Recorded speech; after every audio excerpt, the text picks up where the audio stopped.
Welcome to the Athletic School podcast. Today, our guest speaker is Kenny Glenn. Kenny is the author of Question Everything, as you can see in his shirt, an advice for students and graduates, a book that challenges young people to think deeper, prepare, prepare smarter, and create their own path in life. He's a former all-state track athlete, a record setter at Miami University, and even competed at the national level for Honduras. But beyond sports, he earned both his bachelor's and master's in accounting by the age of 23, served on the Mount Healthy City Schools board, and now works as a motivational speaker and educational consultant, helping students and athletes build confidence, improve financial literacy, and overcome challenges. Kenny's story is all about perseverance, mindset, and asking the right questions. So I hope I'll ask the right questions today. Thanks for Yes, having me. sir. Thanks for Hey, I being love here. the introduction. Appreciate you. Appreciate you. Of course. I mean, when I saw you at Washington Park that day, and uh, I mean, I'm always looking for.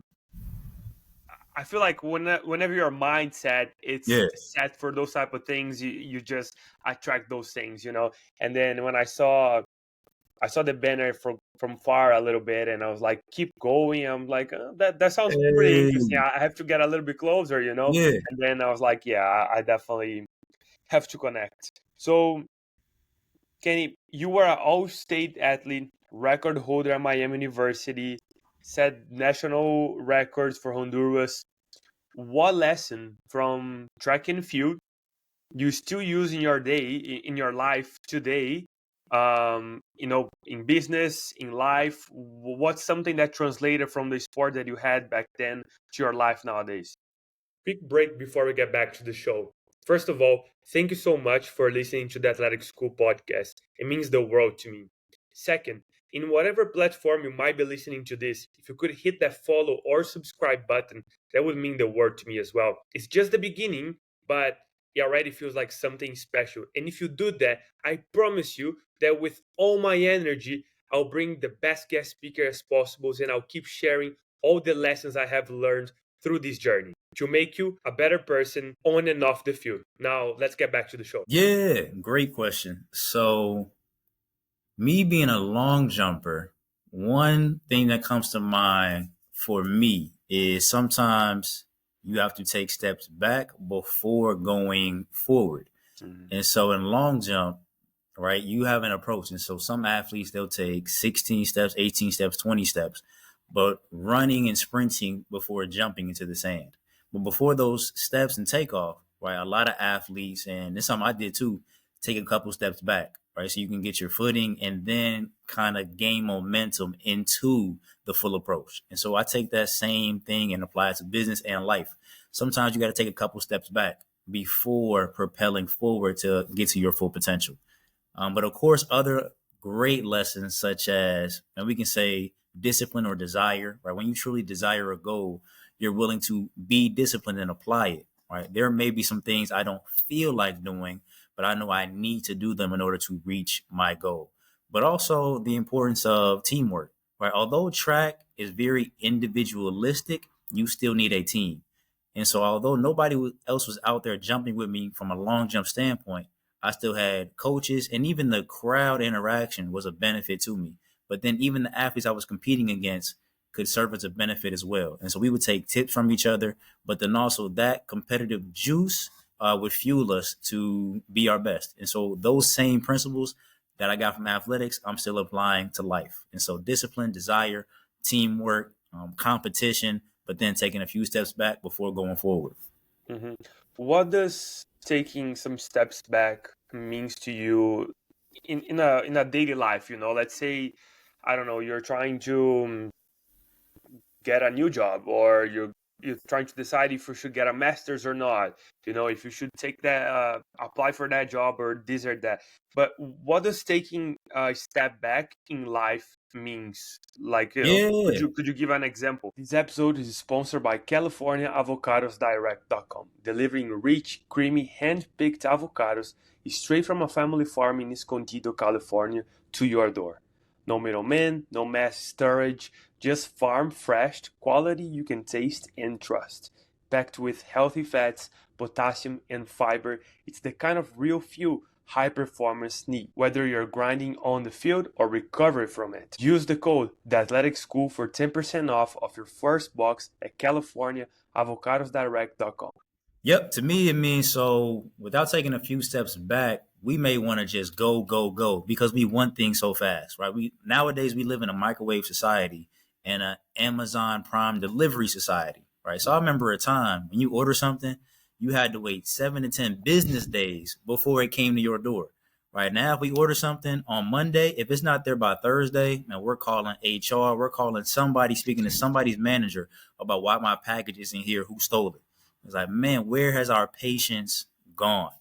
So that's what I think about when it comes to taking a few steps back, right? Before you just go and just do it, right? And sometimes that's necessary, but sometimes you got to take a step back and say, all right, hold on. How much is this going to cost? Who do I need to help me? Are there things I need to be better at before applying to this new school or new job or trying this new activity in life? Mhm. That makes sense. You finished school in a very early age. By 23, you already had an accounting and reading your book. You were playing sports. You were getting all the credits you possibly could, Yep. um, and got an internship and all of that. For the student athletes that are listening to us, and I can think of myself like volleyball and soccer, they are all in season right now, and it's that craziness of traveling and you have a game and all of that, but you also have assignments to do. What are some habits that you had back then that helped you get through all of that and finish school by 23? Yeah, great question. So keeping the main thing, the main thing. I actually spoke at my alma mater, Miami University, twice last week to first year students, and they asked me a similar question. Right? How do I balance all of this? How do I balance my social life, sports, as well as school and the assignments I need to do in order to pass classes and eventually graduate? And so I would say keep the main thing, and make sure you prioritize. So when you're at practice, be at practice, right? Be in the moment. But when you're in class, be in class, stay focused, but then also have a schedule for yourself, right? Write things down. Go through the syllabus. When is this actually due when it comes to assignments or big tests coming up? And make sure you communicate with your professors on the first day or just as soon as you can, right? Hey, professor, I'm an athlete. So these are some of the days I may be missing class, or I may arrive a few minutes late because of this, or you may see me more often at office hours because my schedule is so packed. So I can't study as much as the average student outside of class. So I may need some more one-on-one time. But then a key, we could say benefit for me, something that I would do is there were times where I would literally get off of social media, right? Because instead of mindlessly scrolling, and yes, we do it to, we might do it to learn something, we may do it to be entertained, or sometimes just escape. And so don't feel like dealing with what we have going on in life. So we're just going to scroll, see what everybody else is doing. But I could replace that time with study. And so replacing that time with studying was a benefit to increase my grades or maintain what I needed. But then instead of studying, I could also be studying my sport. And so that would be me watching film. And so just keeping the main thing, prioritize, but then be willing to sacrifice something like social media and replace it with what would be a benefit for your sport as well as academics. Yeah, and that's funny you say that because not too long ago I made a video talking about all the books that I read last year, and one of the my friends asked like, how did you have time to read that many books? Um, and you on your book you mentioned a little bit like if you read 10 minutes a day, it's a Yep. certain amount of pages and certain amount of books, and if we go on our phones and we look at our screen Mm-hmm. time, it's Yep. maybe 4 or 5 hours. If we can take just 10 minutes and read 10 pages of a book, by the end of the year, we probably read 15, 20 books. You know what I mean? So, Literally. yeah. Yep. I used to use that exercise all the time when speaking to students. A matter of fact, because you said that, I'm bringing it back because I don't have time to do X, Y, Z, whatever it was. I'm like, all right, let's pull out your phone right now. Let's go to that screen time. Man, way too much time on TikTok, YouTube, Instagram. It's like, I can understand if you seeking to learn something, right? Or you're a content creator, but you can take 5 to 10 minutes, read a couple pages, right? And you're constantly building momentum. Eventually, you will read the whole book or whatever else it is you're looking to do outside of just mindlessly scrolling. Hmm. Yeah. Um, the title of your book, and we can see on your shirt, is "Question Everything." Yep.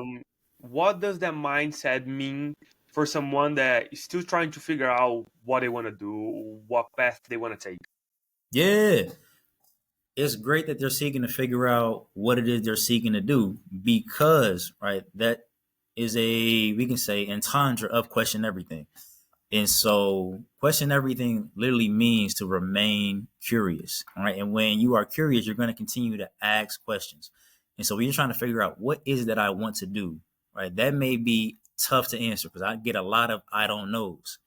And so, all right, let's think about what do you not want to do? Once we find out what we don't want to do, that eliminates some of the aspects.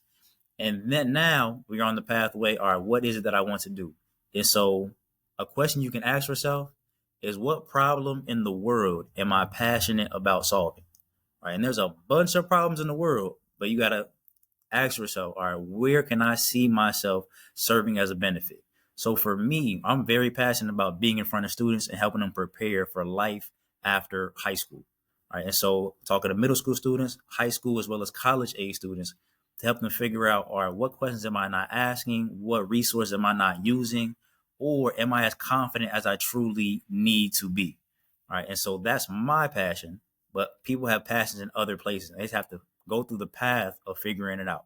But then also, we live in the 21st century of commerce, so you have to get paid as well. And so sometimes you may have to just take a certain job or position in order to pay bills or pay off loans and debt. But then still, you're learning skills from whatever it is you're doing. And then while you're doing that, you can still be on the path of what is it that I truly want to do and what benefit is what I'm currently doing serving. But then who around me can I question, right? And not just asking them, how much money do you make, right? Do you actually love what you do? How did you get into it? What mistake did you make? Is there some type of internship or were there certain YouTube videos you watched or was there a conference you went to, right? Like, how did you get to this point where you are now? And so by questioning them, you'll gain insight and potentially even a mentor, but then that'll help you on the pathway of figuring out what it is you want to do. Hmm.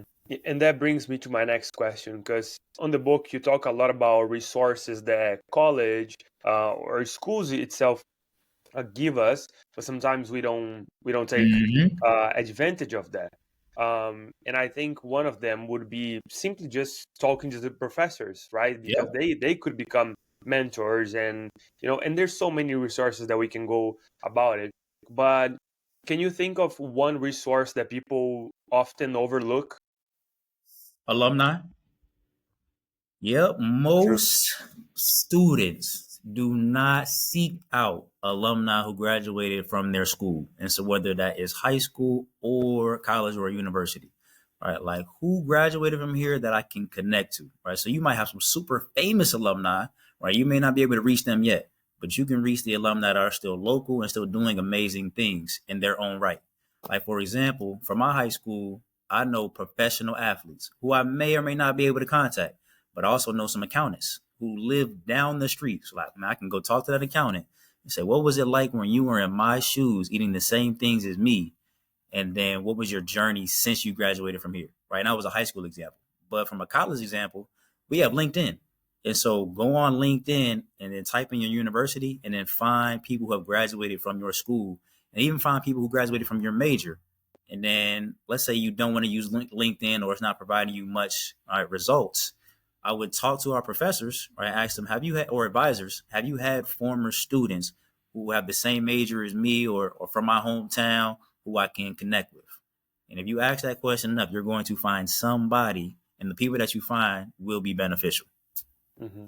I agree 100%. And honestly, I think I overlooked that one a lot, because I graduated from a small school in Toledo, Ohio, and Mhm. I'm in Cincinnati now, and I feel like there's probably so many people from that area that end up here that could Yeah. be helping me in so many ways, but I just don't know them. So I'll definitely have to to get to LinkedIn after this. Rejection, it's something that you talk on in your book a lot because you went through that, and I feel like as athletes we all go through that. As Mhm. human beings we are rejected Yep. by by loved ones, by coaches, by schools. I think we get way more no's than yeses Yep. through our life. Um, how can we learn to deal with rejection in a better way? Yeah. So one of my mentors when I was in college, she had the quote, failure is just success pending. So for every no we get, that means we're just closer and closer to a yes. Right. When you hear a no, I want you to analyze, all right, how can I learn from this scenario so I can increase my chances of getting a yes next time? Right. So self analyze, just like watching film and athletics. What did I do good? What did I do not so good? Right. And then learning from that and constantly improving your craft. And so when you get rejected, it does hurt, it does sting, right? Sometimes it can impede on our confidence, but I want people to grow their confidence to a level to where when they hear no, it's not very self-sabotaging. It's like, all right, they said no, and that may mean not right now, or just a no for them or that organization, and that's okay, right? We have to have an abundance mindset. And so we may miss out on one opportunity, but that doesn't mean we missed out on all opportunities. And so keeping that abundance mindset, but also learning from the times we get rejected. Mhm. Again, it's funny you said abundance because my mentor not too long ago talked to me a lot about abundance, Mm-hmm. and it's the way to shift our mindset. Yeah. Because if we keep on the mindset of lack, that we don't have it, then Mm-hmm. we're never gonna get it. Right. But if we focus on the abundance, it, it's we already have Yep. everything we need. So. Yeah. Fully agreed.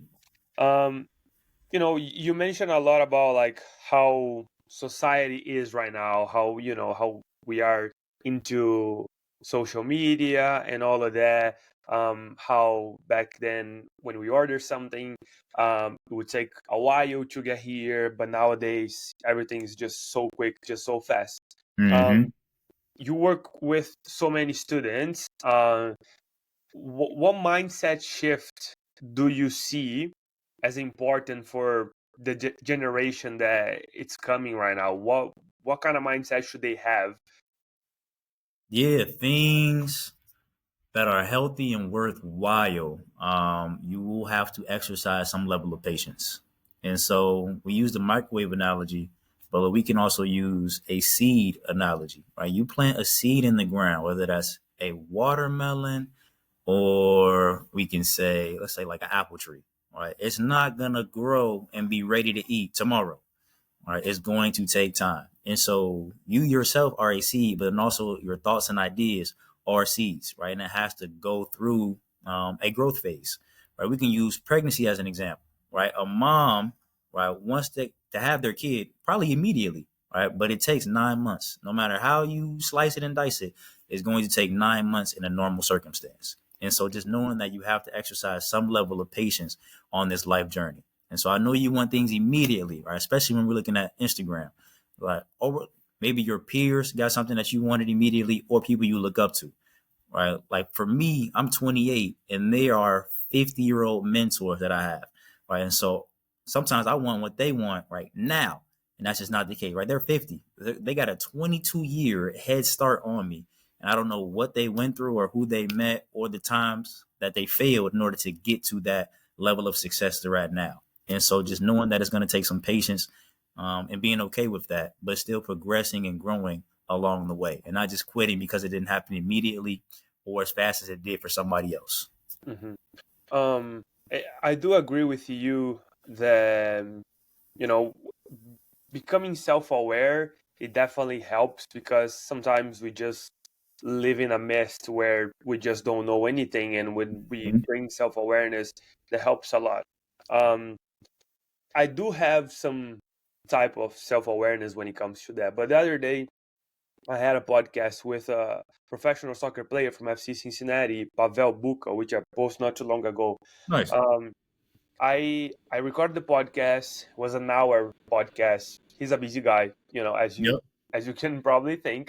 For sure. Um, and then I, we finished. I go grab a coffee, come back. I'm gonna sit down to edit the podcast, and then it didn't record him. Uh, Dang. yeah. And then so I contact the platform that I use to record the podcast, Yep. because usually, they can, because he was there. I was talking to him, but it was Right. just myself talking to myself. Um, and and then I talked to them, and I'm like, look, this happened. Can we fix it? What can we do about it? And then the guy was like, oh, I'm gonna investigate the case. I'll get back to you later. Yep. I'm like, okay, sure. I'm not happy about it, but it is what it is. I was like, look, it's very important. Like, I cannot record this. We have to figure something out. Yeah. Um, 3 hours later, I I don't get an email. I'm I'm aware enough that I'm feeling anxious, and I Yeah. know that that's one of the problems. Like, I'm not having a good day because of that. So I got in the chat and asked them again. And the same guy was like, look, we're still investigating. There's nothing we Yep. can do. I was like, dude, Yeah. please, like, can you stop everything and fix it? Because I absolutely need this. Yeah. And it was more, it wasn't even about the podcast itself, but I needed to Mhm. know that, look, it's okay. I got it. It's coming. You know what I Yeah. mean? But he was just investigating. So anyway, I was feeling very anxious, Yep. even though we're just talked about this. Um, what are some things that you can think that I could have done in order to not feel that anxious because I didn't have it right there? Yeah. No, that's tough.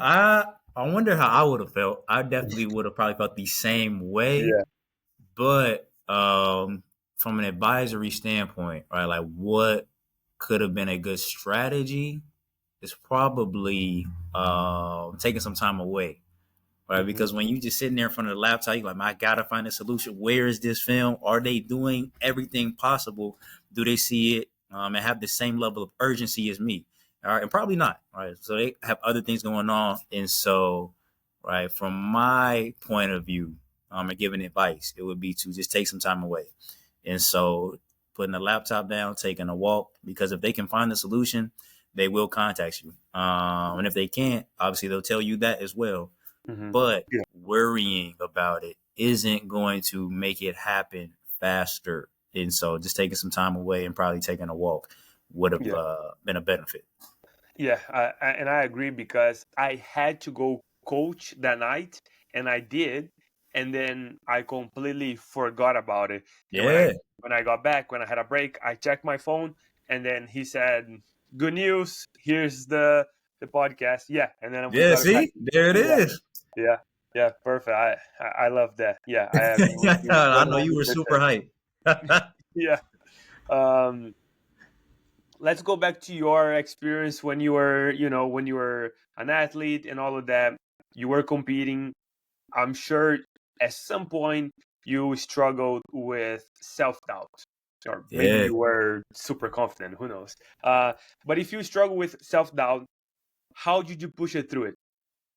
Real quick before we get back. As a vegan and a hybrid athlete, what I eat matters. And when it comes to quality, I don't compromise. That's why I have partnered with CaliforniaAvocadosDirect.com. They deliver fresh, hand-picked avocados straight from their family farm to your door. No middleman, no guessing, just real fuel that supports how I train and recover. They even offer subscriptions so you're never running out. And my followers get an exclusive discount code which you can check on the show notes. And big thanks to California Avocados Direct for powering this episode and helping me stay fueled the right way. Now, let's get back into the show. Yeah, no, great question. So I started reading books in college that related to confidence. Because that's what I wanted. So I was definitely had a lot of self doubt early on in my athletic career, and so even back in high school, there were times I would be afraid to shoot the ball, like because I don't want to miss, right? Because I was just tied to this sense of perfectionism. Like if I miss this shot, or if I miss these shots, I'm not as great as I truly think I am, or others think I was before I missed the shot. And so that would limit my confidence. And then even in college, man, my coach, he was like, Kenny, you're probably an 8 meter jumper. I'm like, nah, I just want to get to 23 feet or 24 feet. It was like low 7 meters. I was like, 8, you're crazy. But then, right, my coach believing in me, that definitely helped me boost my confidence. Reading those books practice, and then self affirmations. Self affirmations were a major key in boosting my confidence. And so just telling myself that I am capable of achieving my goals. Something else that helped my confidence was one, setting goals. And then there was a time my phone password was literally my goal. And so this is before Face ID, is that I had to type in my password, which was my goal, at least 30 times a day. So I was constantly reminded what my goal was. And even at that time, my wallpaper was literally my eyes, right? So I took a selfie and then cropped only my eyes, because something most people don't want to do is look themselves in the mirror or look themselves in the eye. And so I was typing in my goal and I was looking at myself in the eye every time I looked at my phone. So there was no escaping me, right? And then just learning how to love me. Like when I was growing up, there were times where I didn't love myself. So to this day, I don't have as many pictures as I wish I did in my phone because of that. But then now realizing that I have to love me and who I am and who God created me to be, that helped me grow my confidence. Mhm. And then now, from an advice standpoint, in the word confidence is confide. And so if you confide in somebody, it means you trust them. And so when it comes to confidence as an athlete, right, you have to trust that you've practiced so much that you're able to perform what you've practiced, right? Whether somebody's watching or not. And then just remembering to have fun. That was a major benefit in boosting my confidence, right? Because we want to be perfect, but perfect isn't a real thing, right? And so I would be afraid to foul when it came to long jump, or afraid of all the attention, because man, what if it's a bad jump, or what if I fail or foul? But just knowing that if it happens, you'll be okay, right? My dad used to tell me all the time, whether you make the shot, miss the shot, no matter what happens, right? The people who love you will still love you, and your birthday will still be celebrated. And I'm like, you know what? You're right. And so whether I, man, break the world record or the school record or not, right? The people who say they love me are still going to love me for who I truly am. And so just knowing to have fun with it definitely helped me boost my confidence. And then if I say I want to be this amazing athlete and I put in the work, what reason do I have to doubt myself? There are two great documentaries. I believe they're still on Netflix. One's called The Secret, and the other one is Heal, Heal, Okay. and they talk about a little bit about law of attraction, but the power Hmm. of our mind. Yeah. And and I think when we say law of attraction, people think of this magic that Right. happened, right? Yeah. But and words of affirmation, it's almost the same thing, but it, it's like there are some magic behind, but there's also like a lot of studies that prove that everything that you say to yourself, if you truly believe, uh, Mhm. you make it happen, Yep. one way or the other. Yeah. And I created like a vision board on my phone with Pinterest, Okay. and a long time ago. So I don't even look at it, but it's literally on my screen all the Yeah. time. I open Yep. my phone, and the other day I was looking at, and in a way or another, I achieved everything that was on my vision board. Yeah. And it's not like I was like trying to believe something that wasn't true. It Right. was just like I was making it happen while I was doing Yeah. that. And there's a guy called Joe Dispenza, and he talks about meditation and a lot of those things. And a lot of the meditations that he does, um, you have to you enter in a state where you're more acceptable to things, Yeah. and then once you are at that stage, you create elevated emotions, and then he tells Hmm. you like, what I want you to be courageous. What does courageous look like to you, Yeah. and then you have to feel that emotion, because if you feel, then it's already happened. You don't have to go make it happen. It's already Right. happening. So for people that are listening to us, people, trust me, words of Yeah. affirmation, it's just one of the things that works. And again, like you said, if you put in the work and you're still not getting the results after you put in the work, that's when you have to start working on those things, and truly believing that you are capable of those things, because other than Yeah. that, then it's not going to work. Yep. um Agreed. Agreed. Another thing that you talk a lot on your book is financial literacy. Hmm. Um, what's one simple tip about money that young athletes should learn now? Man, I think I have two. We could say easy come, easy go. All right. And Mhm, so once you learn how to make money, it's very easy to spend it. mhm, And you'll have the mindset, oh, I'll just make it back. And although that may be the case, right, still save and invest some. And so that leads to the next tip of investing, right? And so whether that's learning more about the stock market, right, which can get really complex, my advice is just keep it simple, but then investing in yourself, right? And so eventually you'll be able to make more money, but then investing in your mind, investing in your mental health, and then not investing, we say goofy things. And so, like an expensive pair of shoes may be an investment, but then asking yourself, do I really need that right now? All right. It may be fulfilling a childhood emotion, or I always wanted this, right? And that's cool. You can get some of those things, but you have to get all of them right now. And so some having some level of restraint when it comes to purchasing things, and then making sure you are investing your money so it can grow, but then investing in yourself and your mind. mhm. And if you allow me, I would add, question those things because, Yeah. like, why are you buying those things? And Yep. I don't know if you had the chance, but today I posted a video and it was about questioning things. And Yeah. I mentioned you in the video and I added, Hey. like, why are we doing the things that we're doing? Mm-hmm. And it's fun you say that because I have a friend and we always talk about watches, and we're talking about the prices of Rolex and stuff. Yeah. And it's very nice. We want to get to that point that we can buy a Rolex, Right. and and I think it's okay for you to want to get to that point. But then I was thinking to myself, like, and we were making the currency exchange for Brazilian money, and Mm-hmm. it's a lot of money. I mean, Yeah. dollars is already expensive. Right. So when you translate to another currency, it's even more. And we were talking about it. And I'm like, why do I need a watch like that? You know what I mean? Is it for me or is it for other people to look at me Right. and think I am successful? Yep. Um, and if we could just get that money and invest, and I told him if we could get that money and invest in two guys just like us that came from another country and Mm-hmm. are working in the cafeteria and trying to pay for tuition, like, Yeah. wouldn't be more fulfilling if we did that? You know what I mean? And so I think, question literally everything, Yeah. and ask why as well. Yep. No, I love that. I'm glad you added that in there. Good.